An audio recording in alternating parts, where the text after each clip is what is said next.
দর্শক, এই যে জিনিসগুলো দেখতেছেন, তালের একটা আটি, তালের আটিগুলো যখন শুকায় যায় তখন এগুলো কিন্তু কেটে এই আটিগুলোর ভিতরে একটা ফোফরের মতো একটা জিনিস থাকে, এবং এটা আমরা খাই, কাঁচা কাঁচাও খাই, আবার রান্না করেও খাওয়া যায়।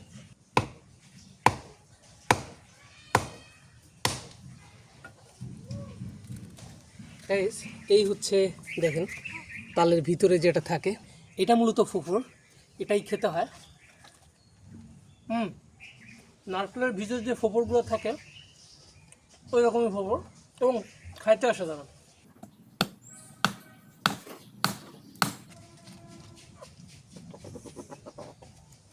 গাইস, এই হচ্ছে আমাদের ফোফর হয়ে গেছে।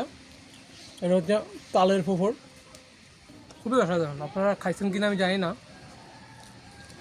কারণ অধিকাংশ মানুষই আসলে তাল খেয়ে ফালা দেয়, তাল আসলে এবার রেখে না, কিন্তু আমরা তাল খেয়ে বিচিগুলো রেখে দিই প্রত্যেক বছর এরকম।